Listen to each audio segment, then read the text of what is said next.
sheriff came riding up. He spoke to Colt on the porch. He said folks were uneasy. He said children needed a woman with a proper place. Marbell folded a blanket and listened. Colt said little. The sheriff rode away. That night, Josie asked if they were bad. Marbell told her no. She said she was not their mother, but she was here and she wanted to be. Josie cried anyway. Later, Marbell stood on the porch with Colt. She asked him what she was there. He told her what she did. He did not name her place. She asked if he would ever ask her to stay. He asked if she would say yes. She said not yet. She said she needed to remember who she was first. He accepted that. A storm came without warning. Wind howled. Snow fell thick and wet. The twins ran for the barn. Josie lost a carving by the creek and went looking for it. Marbell went after her despite the cold biting deep.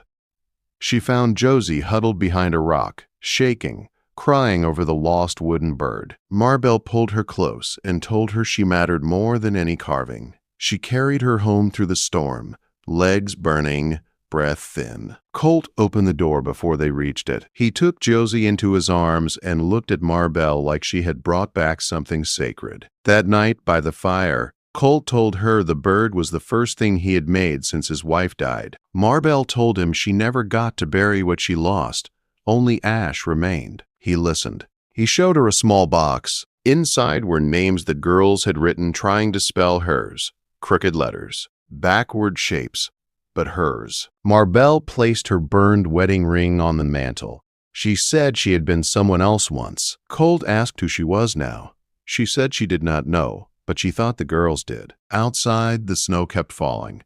Inside, the fire burned steady. And though the town watched and whispered, something in that house had already begun to take root, quiet and stubborn, like a promise no storm could easily erase. Spring opened the land the way a wound slowly learns to heal. Mud clung to boots. Fence posts leaned. The air smelled of wet earth and new grass. With the thaw came people. Wagons rolled again. Doors opened, and tongues loosened. Marbell felt it in town before she heard it spoken. Eyes lingered too long.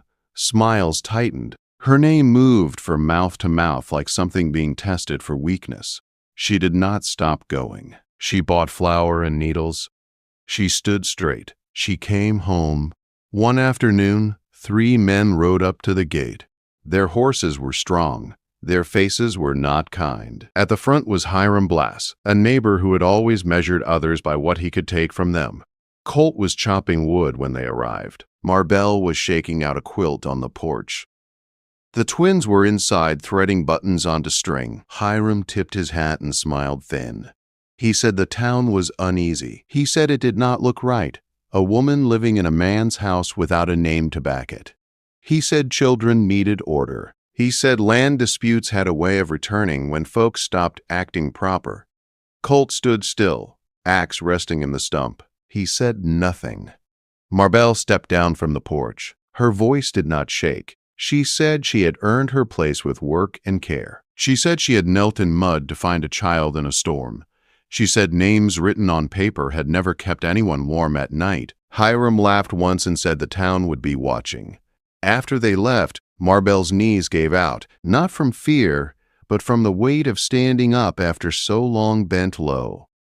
Colt said nothing then, but that night when the girls were asleep, he sat across from her at the table. He said they would come again. She said she was tired of running from people who had never built anything worth defending.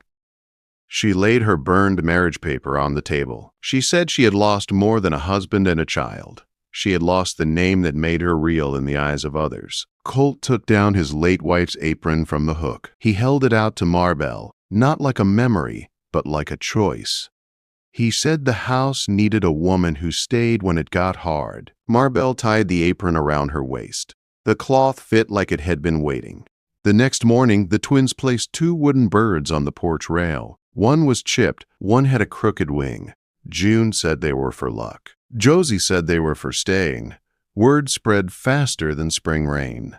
Some said Colt planned to marry her. Some said he would not. Some said she was clever. Others said she was trouble. Then the sheriff came again.